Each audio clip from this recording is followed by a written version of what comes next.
the emergence of societal scale digital networks powering intimate cognitive and communicative prosthetics, these devices that are always with us and that have become indispensable means by which to affect every aspect of daily life.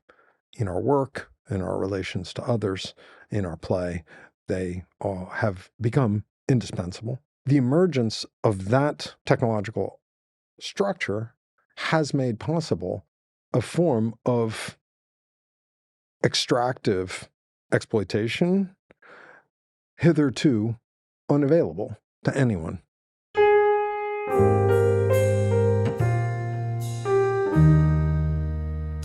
Welcome to the Shaping Science podcast, where we talk with experts from science, academia, industry, and beyond to explore the latest in research, education, and innovation for the public good. I'm Nick Dirks. I'm the president of the Academy, and today I'm delighted to welcome D. Graham Burnett for a conversation about the history and philosophy of science, the need for attention sanctuaries, and a landmark court case that took place just up the street involving the Academy's first president more than 2 centuries ago. Graham is a science historian and the Henry Charles Lee Professor of History at Princeton University. His work combines historical inquiry and artistic practice with philosophy. His scholarly interests include the history of natural history and the sciences of the earth and the sea from the 17th through the 20th centuries, including cartography, navigation, oceanography, ecology, environmentalism, taxonomy, and more recently, attention. Much, indeed, of his recent work has focused on the question of attention, specifically the commodification of attention and the impacts that it has, and the need for what has been called, and what he has called in the annals of the New York Academy of Sciences, attention sanctuaries. He holds an A.B. in history from Princeton, as well as an M.Phil and Ph.D., both in the history and philosophy of science from Cambridge University. Graham, great to have you on the show. Yeah, it's such a pleasure to be here. Thanks so much, Nick. So I'd like to begin with some of the work you did about 20 some odd years ago, because it actually touches rather directly on the history of the New York Academy of Sciences, it seems. There was a trial, and Samuel Latham Mitchell, the founder of what at that time was called the Lyceum of Natural History, not the Academy, it was only called the Academy later, was a major figure in this taxonomic trial around the question of whether a whale was a fish or a mammal.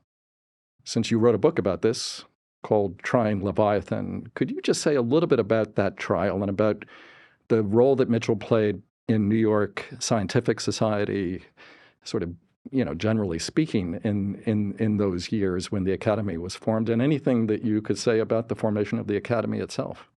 Yeah, you're really bringing me back. I have not thought about my many hours in the archival records of this august institution in some time, since, if I'm remembering correctly, that book, Trying Leviathan, came out in 2007, maybe? And so what I recall even more than the archival research was the white heat of terror in which that volume was composed, simply because I was junior faculty at Princeton at the time and good and anxious about writing a good second book in the hopes of getting tenure. So let's see what I can recall about Trying Leviathan.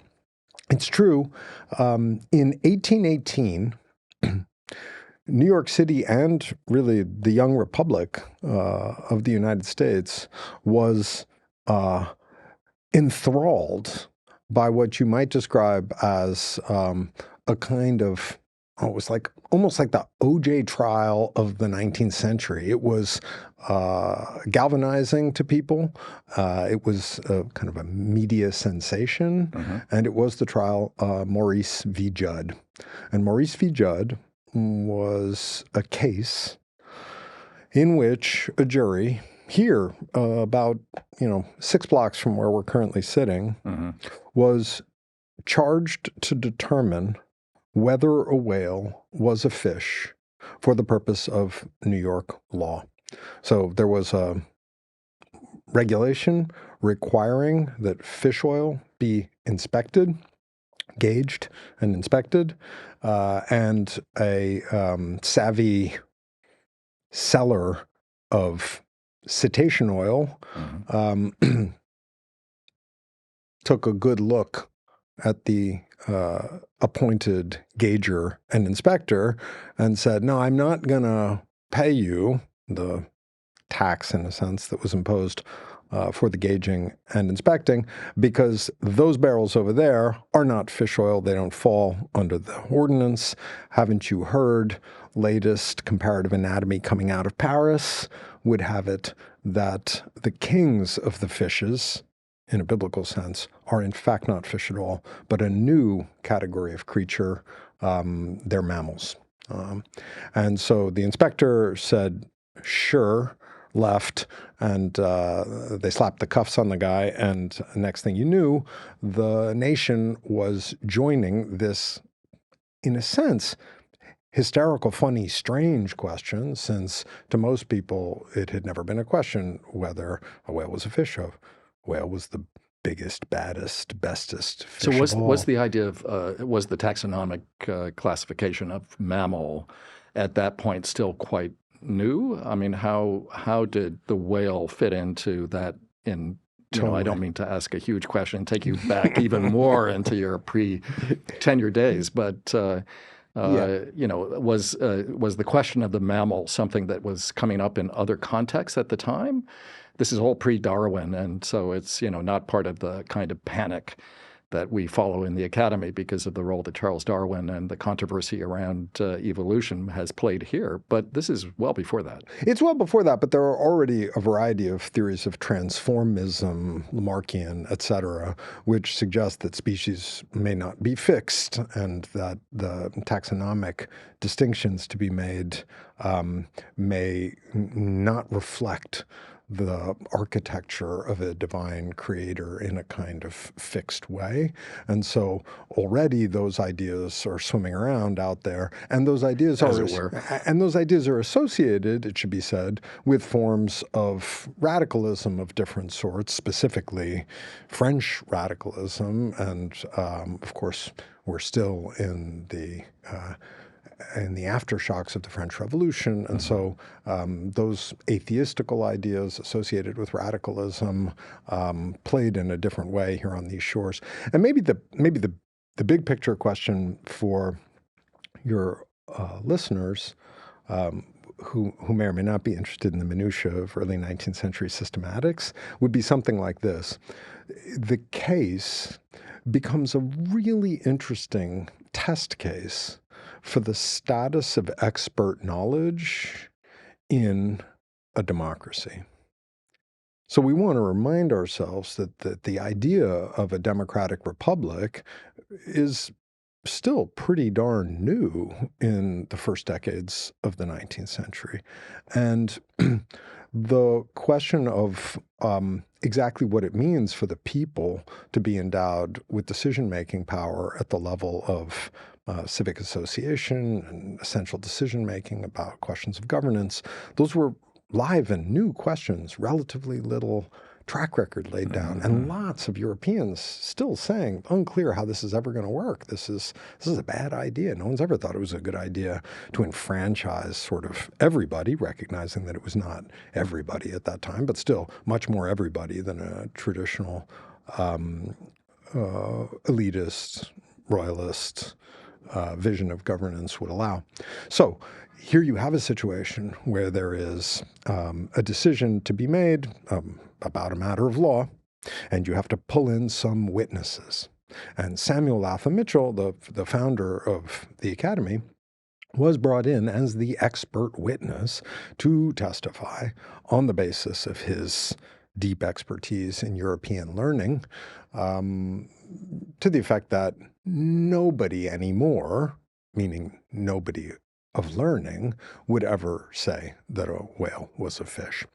And But this was seen as the kind of winds of French theory that were slightly dangerous at the time. Not only A that. familiar complaint on these shores. Correct. And not only that, there was, if you like, a kind of populist demotic form of resistance that might go like this. Well, actually, we don't care what a bunch of guys with wigs wearing, hose and meeting together in august settings of bookish learning have to say about this question, because it's a democracy, and we're going to say that we're going to decide. We're going to, in this country, a whale is a fish for the purpose of our laws, and it is in fact.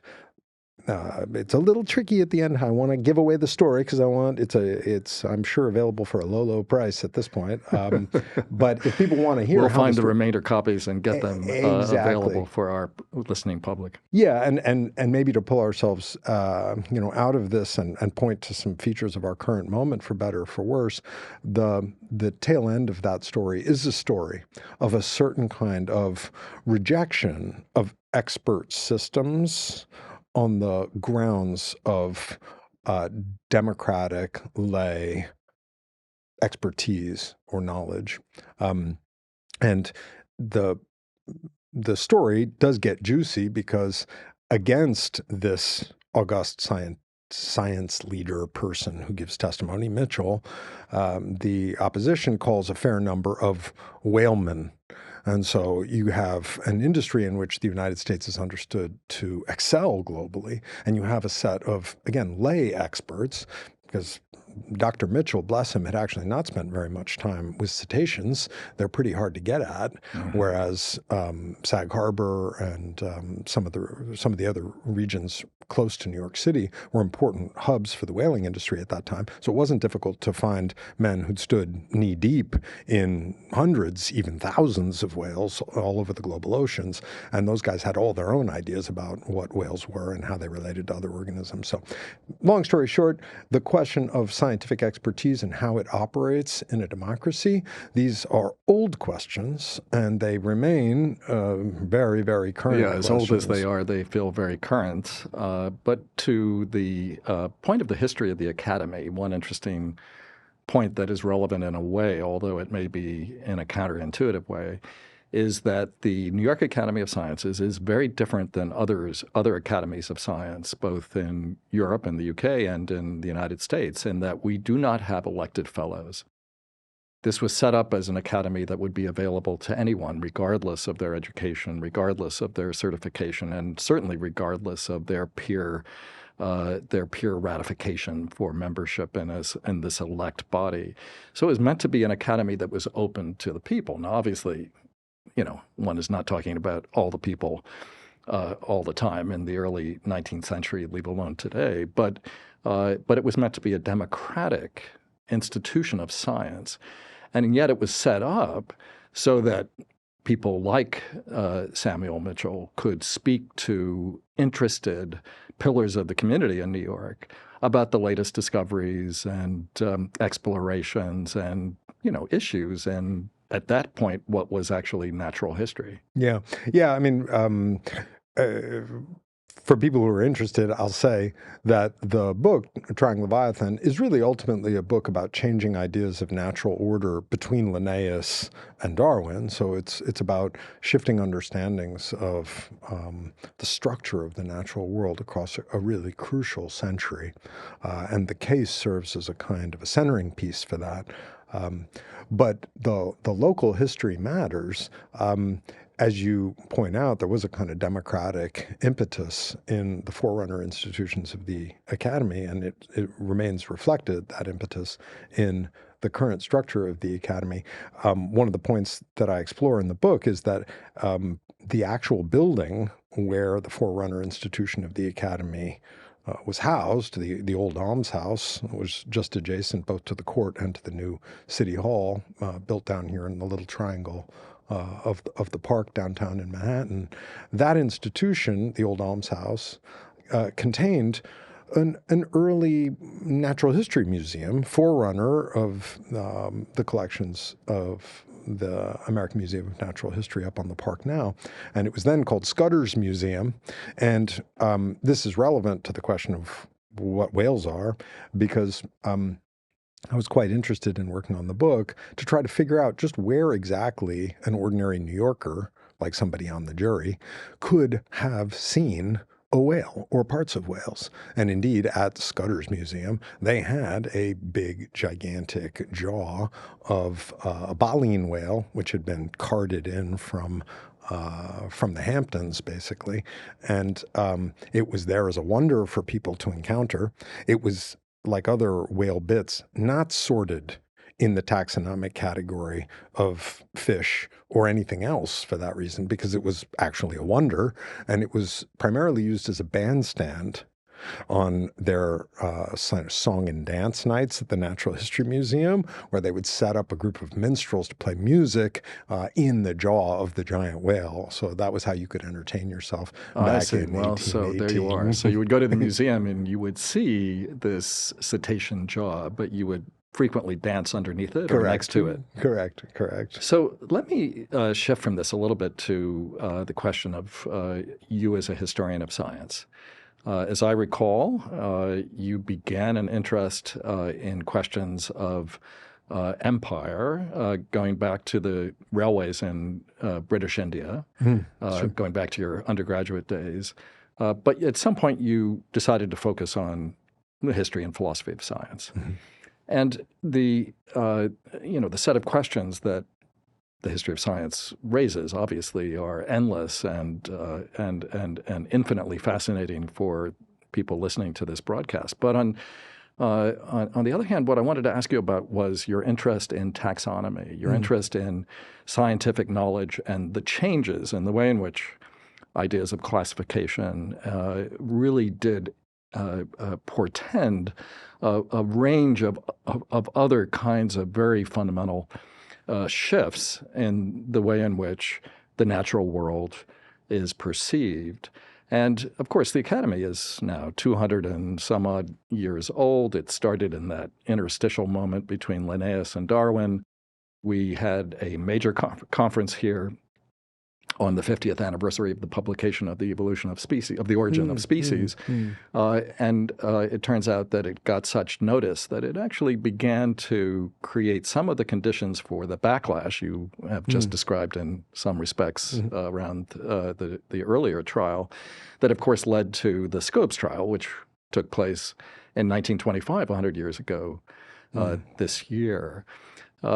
So the question is twofold. One is, just say a little bit for our listeners about how you got interested in the history of science and how you focused on these kinds of questions of shifting understandings of the natural world, but also perhaps why it is, you think, science has been such a contested terrain in American history to the present. Yeah. So I love my field. As you mentioned in the introduction, I trained in the history and philosophy of science, which is kind of a joint project. What the history of science is probably pretty intuitive for a lot of your listeners. Like everything else. Let me say it's intuitive in the sense in which there is a kind of idea of the history of science as a cumulative unfolding of knowledge towards a kind of progressive approach to a closer and closer idea of how the world actually is. But you're talking about shifts over time, so that's why I'm just kind of asking about that tension, perhaps. Yeah, I mean, that's a very deep question that pops open. In the last 50 years, a number of historians of science have been in different ways committed to the notion that scientific knowledge is not simply kind of progressive in any straightforward way. Some of you will know Thomas Kuhn's important work, The Structure of Scientific Revolution, which is a book that argues for something like paradigm shifts in understanding, so that in fact there can be moments where the whole architecture of how you make sense of the, if you like, data changes. And as a result, it's not exactly that you're just continuing to make incremental steps. It's that there is an entirely new system for organizing the information that you were previously organizing differently. And the shift from the Ptolemaic to the Copernican structure of the universe is often taken to be a classic example of that kind of shift. I would say that my own interest in the history of science and technology moves like this, and I think it goes some way to explaining the ongoing tensions around scientific knowledge. The history of science is the history of how certain groups of people and certain practices have acceded to the position of being able to speak for the really real, say what's actually going on, and get other people to be on board with that. So if I had to kind of back of the envelope what I take the history of science to be, it is the study of the ways that certain practices and certain groups of people make it possible for certain kinds of claims to be made about what obtains and for consensus to be achieved to some degree around those claims. So because what's at stake is nothing more or less than our best and most powerful, most difficult to refute assertions about the essential nature of material, social, even our somatic, organic, existential persons, because what's at stake are the most difficult to refute claims about the truth of those essential features of our being. Science is at the core of how we understand ourselves and our world. And it does change. Those practices change, what would be called the kind of epistemic enterprise of the sciences. It's historical. The experimental method emerges at a particular moment. The idea of peer review as a sort of social technology for assessing at any given time on the basis of expert input and critique, assessing what the best claims are. These practices, experimentation, peer review, just to give a couple of examples, have really interesting histories. And the forms of science that have been applied not to the natural world, but to the social world, the rise of the social sciences, the application of those epistemic practices to our understanding of humans in relation to each other in society, including your own home discipline of anthropology, social science par excellence. This is also just a fascinating story and crucial to how we continue to understand our lives in relation to each other. So I have never ceased to, really since my teens to be as interested in science as in how it is science works in the world to give shape to our experience of being. And though the books I've written in the history of science are pretty diverse, you alluded to my having done a book on the history of geography, cartography, and imperialism, how it is that, if you like, by the beginning of the 20th century, Europeans and their kind of creolized descendants claimed territorial sovereignty over something like 85% of the surface of the earth. We're talking about in the run-up to some very considerable nationalist programs of resistance to those imperial and colonial structures. That fact, the 85% of the surface Earth being claimed by a discrete group of folks, that's a cartographic claim, a territorial claim. It's made possible by a set of cartographic and geographical practices. And I did a book about that kind of stuff, Masters of All They Surveyed. And then I've also been interested in something like the rise of the environmental movement in the 20th century. My book, The Sounding of the Whale, is a book about the way, again, whales and dolphins serve as a kind of test case for a transformed relationship to the natural world across the 20th century. How did those animals go from being thought of as basically industrial commodities to be, turned into margarine for the most part? It's kind of gross, but to being thought of as soulful, musical, friends of humanity, bellwethers of human environmental responsibility, all that good stuff. So a book on that. And I hope in the course of this conversation, we'll get to some of the stuff that I've been thinking about now pretty intensely for the last 10 years with a lot of other people, which emerges from the history of science, but like everything in the history of science, stretches well beyond. And that is the study of human attention, the way we're able to give our senses and our minds to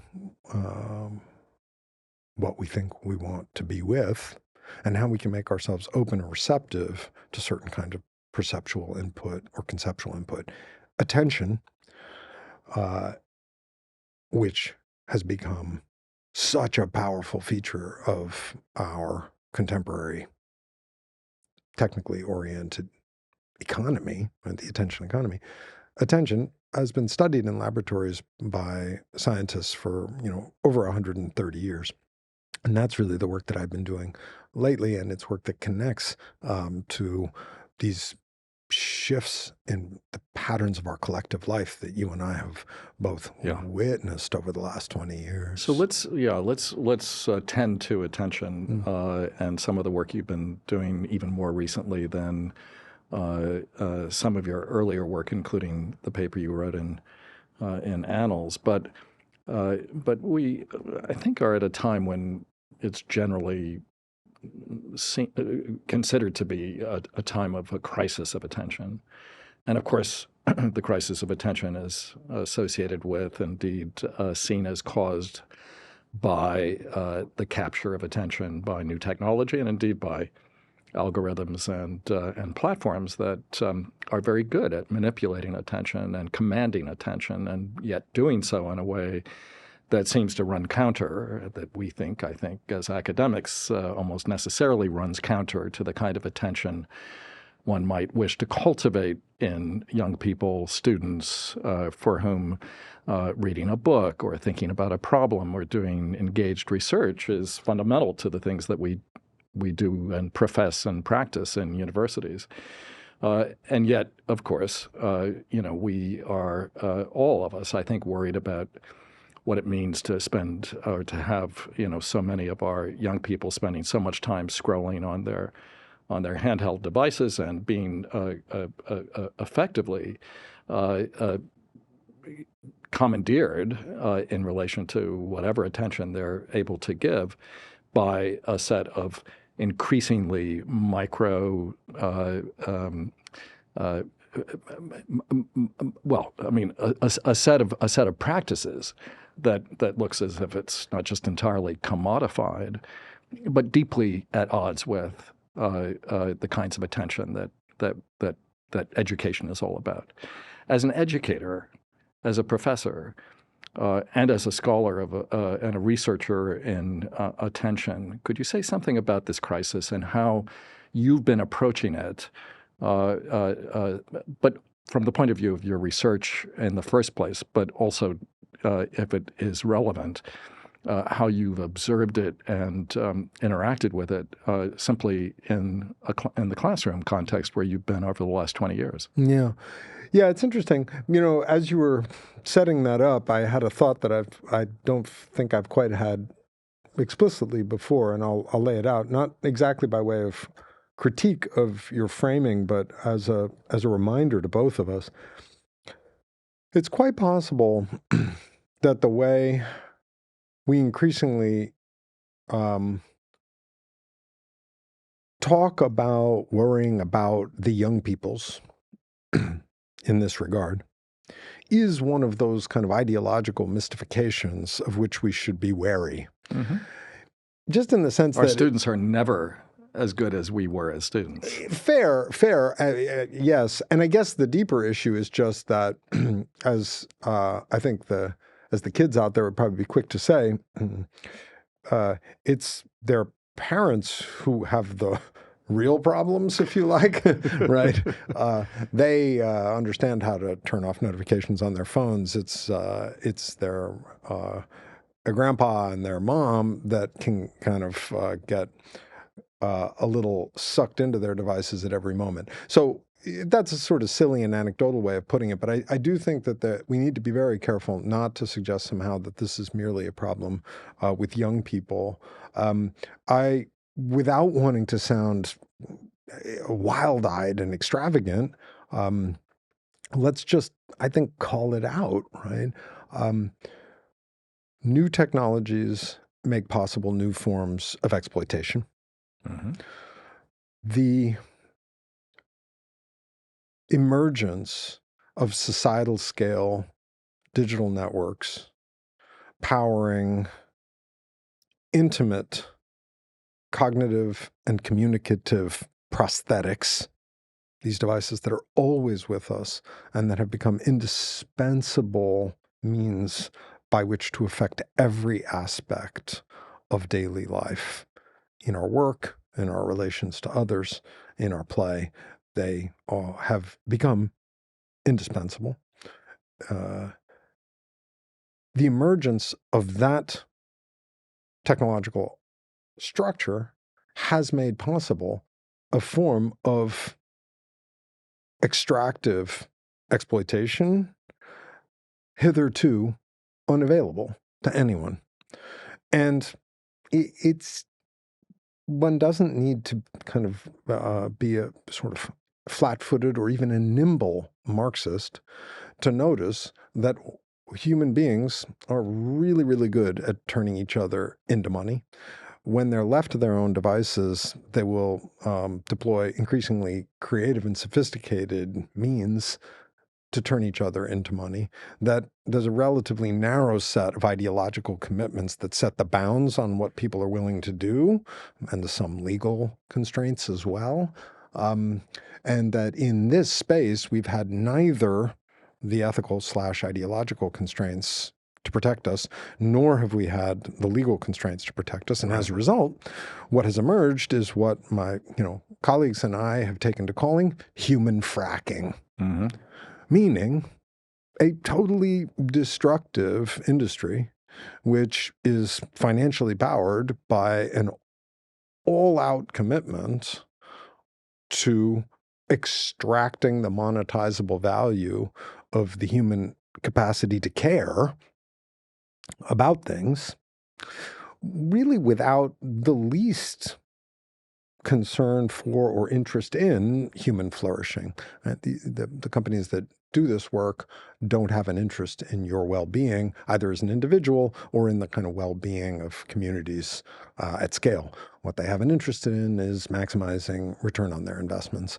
And so the metaphor, as we'll sometimes say, of the fracking of the human is really quite precise, just as petroleum fracking involves pumping into the earth high pressure, high volume detergent to force to the surface this widely distributed and difficult to access, but ultimately monetizable spume of hydrocarbons, with the consequences of geotectonic instability and considerable toxic wastewater on the surface. So too, increasingly, 5 of the 5 largest corporations on the globe by market capitalization have as a primary business model pumping into the faces of human beings high pressure, high volume detergent to force to the surface a monetizable spume of attention, which is continuously auctioned. And the effects include, I think, exactly the conditions we increasingly see and around which we wring our hands. Civic instability, political polarization, psychological and emotional anomie. We are being severed from each other by these technologies of connection in very important ways. And what has proven necessary to do to get a very large percentage of the population of the Earth to pay attention to a small glowing screen for between 7 and 11 hours a day is non-trivial. Like you're you know some evolutionary anthropology for sure, where hominids are kind of interesting creatures. We're interested in a lot of stuff. You'd have to do a fair bit of biohacking to get a bunch of, let's just say, chimps to do nothing but look at a small area in their cages all day. That would be a real biohack, and we've done it with ourselves. We seem to have figured it out. Yeah, and it's making bank for a relatively small number of players. And I wish to be super clear for your listeners right now. I'm not anti-tech. None of the people who are kind of with this work of attention activism, as we call it, are sort of anti-tech. We're anti-human exploitation, and we recognize the need for a really meaningful sea change in collective attitudes and practices, as well as regulation and so forth, to push back against this. Let me ask you, though, in terms of thinking about the question of attention over time, whether you, in the studies that you've done and the studies you've read and so on, have been able to determine with any kind of sense of confidence a shortening of the attention span, change in the way in which this technological hacking manifests itself in relationship to a larger set of attentional issues, obviously 7 to 11 or whatever the modal number of hours one spends looking at a phone is going to change. It's going to have a change, an effect on consciousness and so on and so forth. But sort of, looking at attention as a thing, sort of parallel to side by side with the technological shifts that have come about first from things like the laptop and the internet and the iPhone, and then of course social media. But on one sort of vector, and on the other, the question of attention, because we keep hearing that our attention spans are getting shorter and shorter and shorter. And I wondered if you could say something about the work that's being done there, both causal and also just correlational or independent for that matter. Yeah, this goes right to the heart of the sort of properly academic history of science work that I've been doing for the last sort of 7 or 8 years. Right. So I have a monographic book that I'll be finishing this upcoming year. I'm on sabbatical and knocking the last bits of the book together. And that book is a study of laboratory research on attention from about 1880 to about 1980. And the sort of elevator pitch for the book, which I kind of have already because I've been in the archives and done the work, goes something like this. Even to frame the question in terms of, say, a shortening of our attention span is already to have kind of given away the game, because it is to pose the question of the problem or the crisis of our moment in terms that have been given to us by a very particular research program, which has been centrally concerned with defining attention in an always already highly instrumentalized and functionally cybernetic human-machine interaction way. So I'll say that again.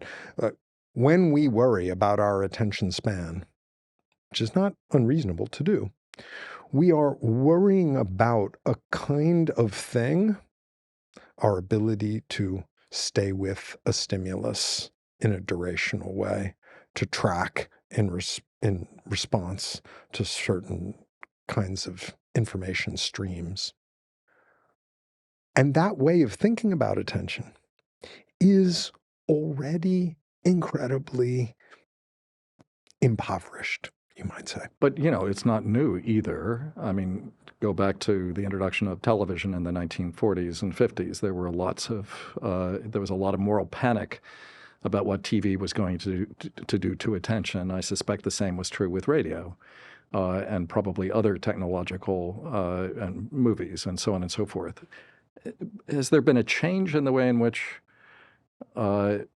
that, as you put it, somewhat perverse framing of the question of attention. Has there been a change since 1880 in the way that has been conceptualized? For sure. I'll even kind of do you one better and say that there was a kind of moral panic in the 18th and early 19th century around reading, where the idea that novels were these sort of louche ways that ladies of means were immersing themselves for long periods of time in a sort of solitary form of low-level eroticized attention that was obviously bad for their kind of womanhood, et cetera, and would damage their minds and their bodies. So yes, there have been lots of moral panics. I tend to think that a fair number of, moral panics were not as foolish as one could make them out to be, in the sense that it is possible to track things having gotten rougher for lots of people across lots of time. But bracket that because that's a little too puckish. There has definitely been a radically transformed way that attention has been conceptualized in the last 100 years. And my argument would be that that transformation has everything to do with the rise of a distinctly machinic form of attention, meaning forms of attention that are centrally concerned with tracking and triggering devices.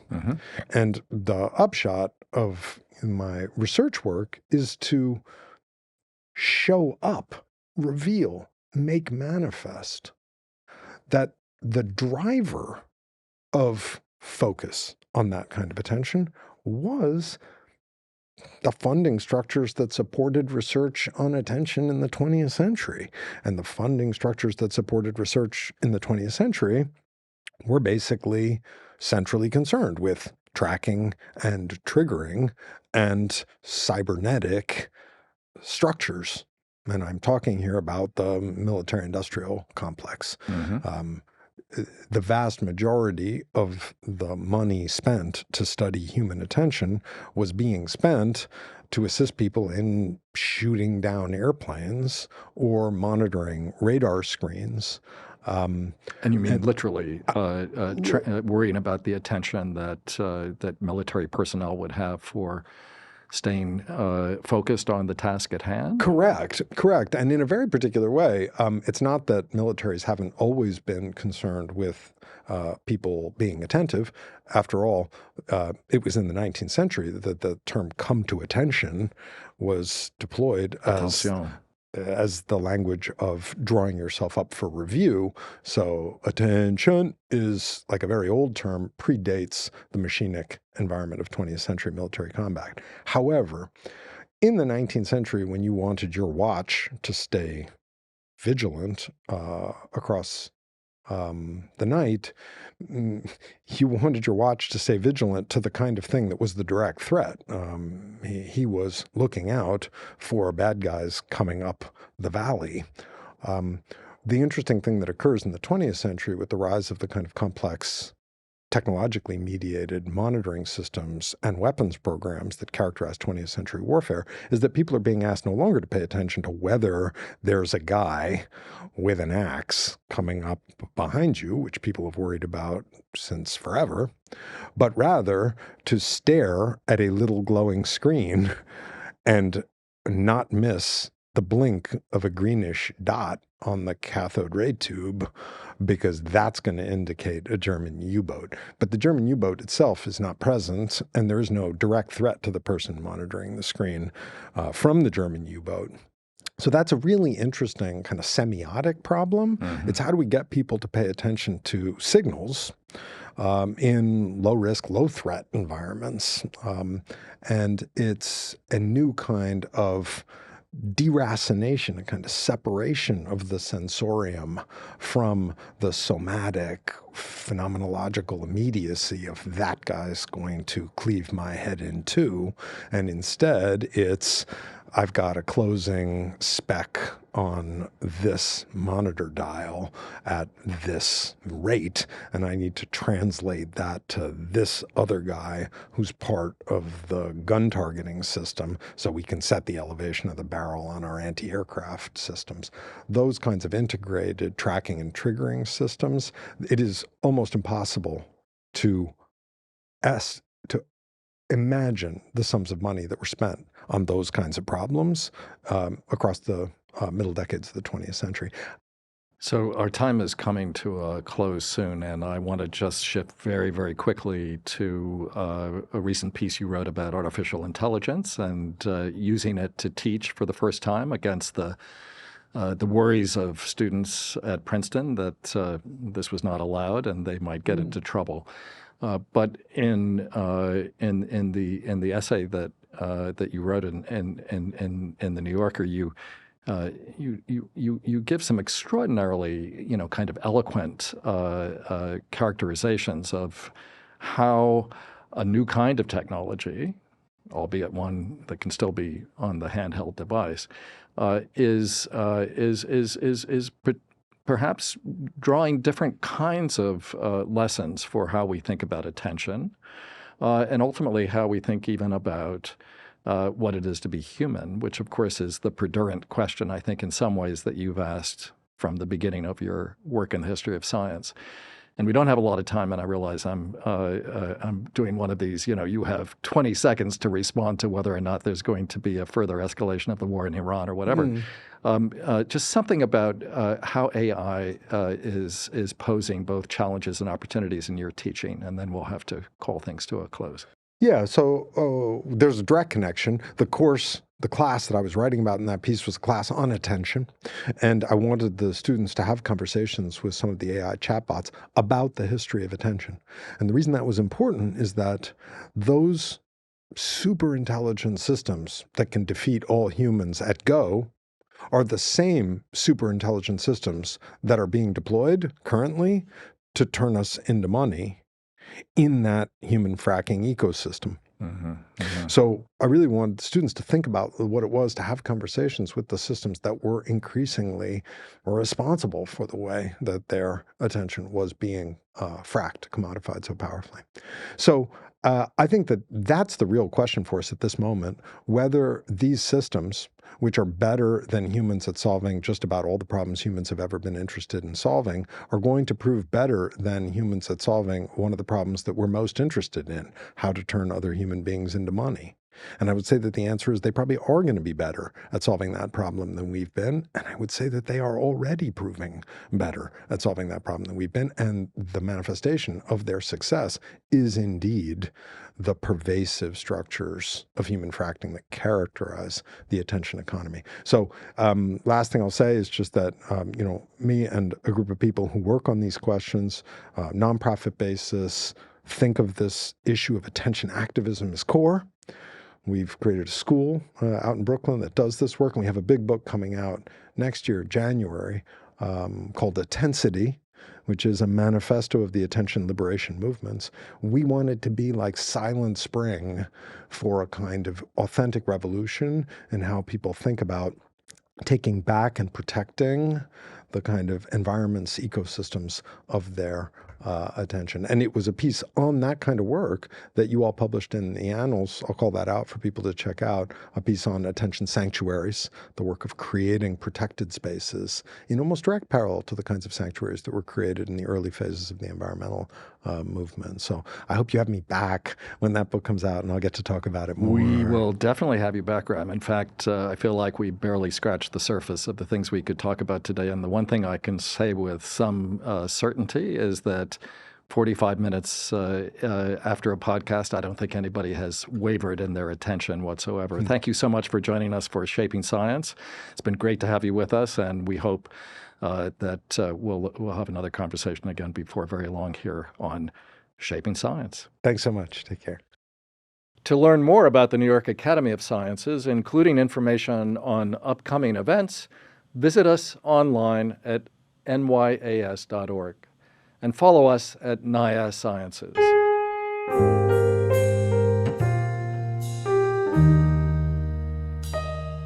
Shaping Science is made possible with the generous support of Tata Sons.